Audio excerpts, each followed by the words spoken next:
What's going on, everybody? Hopefully you guys are having an awesome day. Very exciting over here right now because Pop-Tart finally shed out, and I've been waiting for like a week to see her growth and to see what she's going to look like after her shed. Although she didn't really change colors too much. She's still green with black spots, but I'm really glad that she's not turning a very dark green. I know a lot of female green anacondas get very, very dark as they get older. Some do keep their green tint, so we'll kind of have to see how she is in the following years, but as of right now she's very green, and as you can see she is definitely growing very, very well. Unfortunately, she did have a really good shed, no stuck shed on her at all, but it's kind of broken up all over the place. Some of it was in her water, and then a lot of it was broken up back there because I think when she's shedding, she's getting caught on a lot of the mulch and then the branches and stuff like that. And so it's just ripping the shed into multiple pieces, which kind of sucks because I would love to have a full one-piece shed from her just to kind of have as a souvenir, I guess. But obviously when she gets much bigger than this, I hope I can get a full awesome piece at least once from her without her pooping in it or anything like that, because as we all know, snakes love to poop in their sheds, which is pretty gross, but it is what it is. And I just want to show you guys how awesome she is and how big she's actually getting. And definitely exciting because I think she's hit her growth spurt now. So she's 2019, and so she's not even that old, and man, she's getting there. I mean, she's got a long ways to go, but I would say at least 5 feet. Definitely 5 feet, I would say. Since she's definitely getting some size on her body.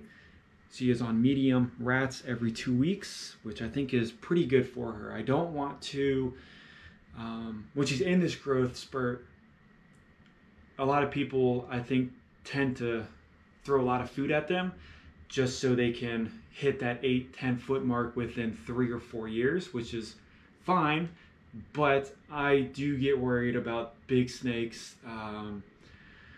eating too much and getting fat content on them. So I definitely want to watch out for the weight that she's putting on. And I mean, she needs to be healthy.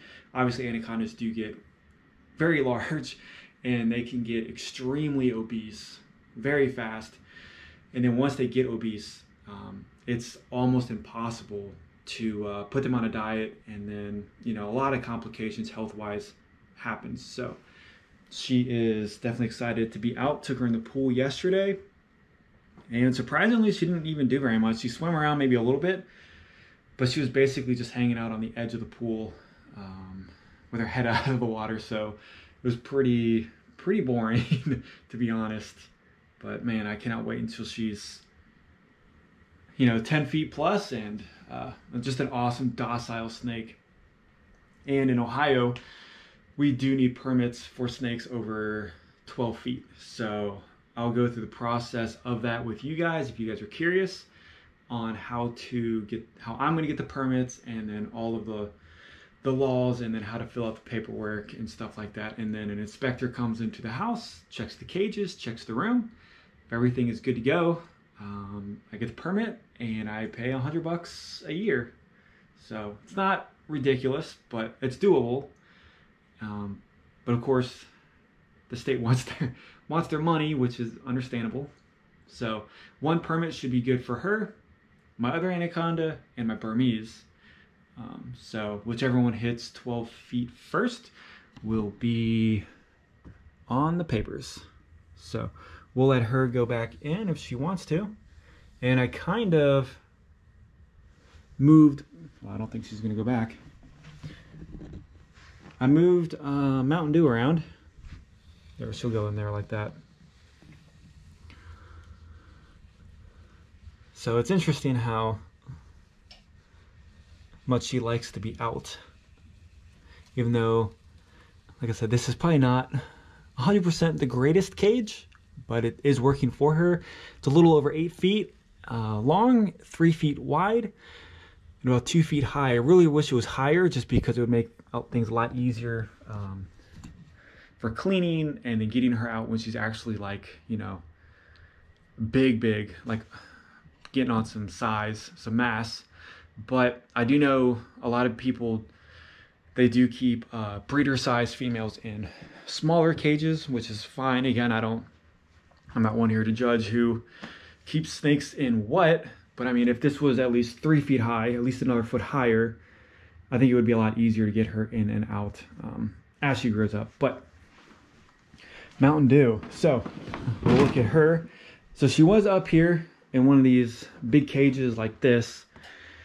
And obviously this is not going to be her permanent home because there's absolutely no way an anaconda could fit in a 70-30 for the rest of her life. So she's in here just hanging out. Got a big water dish for her. And then I got another little water dish for her. And this is kind of in the way, but obviously this is not meant for anacondas. So I do, and I will, I have another one of these big tubs up there. So she'll graduate from here to there. And then I hope at some point, either I'm going to make another one or I'm going to just buy an 8-foot cage from Vision. I think it's Vision. Even though they're really pricey, I see a lot of people keep the big berms in there and anacondas, and it works out very well. Animal Plastics does have a nice one, but I just think the Vision would hold a much heavy bodier snake a lot easier. So Mountain Dew is doing really good, and some really awesome news about her, and we can see how tame she is. So last week I fed her, and I told you guys that she's been on quail ever since I got her. So she's a 2020. So she is a little on the small size or side, and she's been on you know, quail ever since I got her, and I couldn't get her off onto mice or rats or anything like that. So last week I got day-old quail that are like this big. So what I was going to do is I'm going to feed her the quail, and then when she was on the last bite of the quail, I was going to swoop in and I was just going to like put a mouse or rat in her mouth. That way when she's finishing up the quail, she would just instantly start eating on the rat. That way she would get used to eating rats. So I bought, you know, a dozen quail, not a big deal. And then last week, for some random reason, she wanted nothing to do with the quail. And I was like, well, that's weird. And then I just dangled the rat in front of her, and instantly she eats the rat. So it's like, cool. I mean, that's what happened with Pop-Tart as well.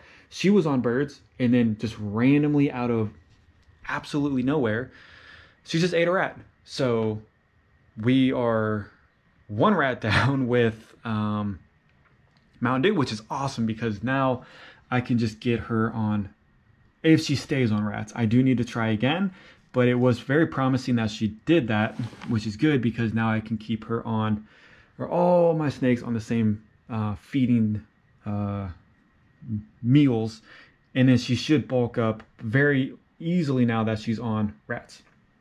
So I do have the black Mexican king snake, and I think I'm just going to feed off the baby day-old quail to the king snake, and then that's how that's going to go. But exciting news about her. She looks awesome, and I don't know if you guys have been following me on how she was doing, because 2 months ago she almost died.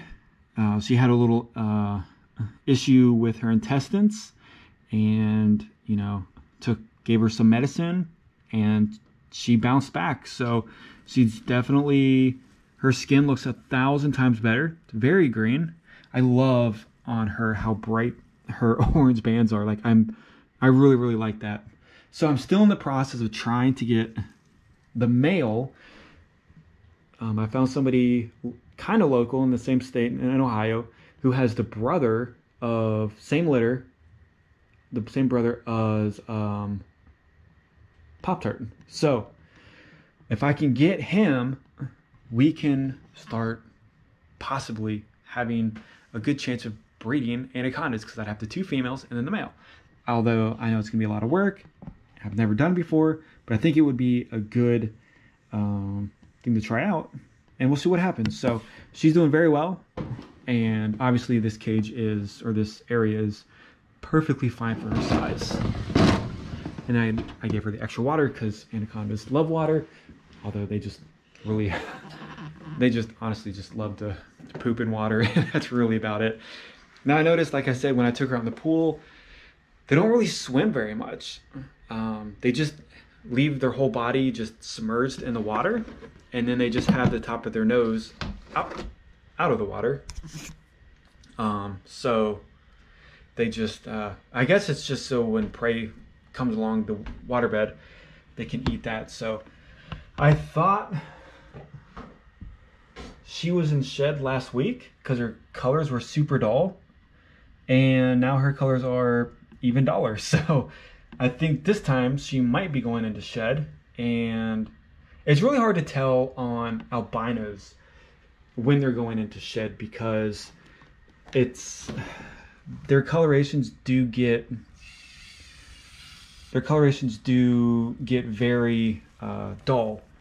And then if you miss the bluing on the eyes, then you definitely miss them going into the beginning stages of the shed. So a lot of times with the albinos, I just get a surprise shed out of them, which is kind of cool. But she definitely looks good.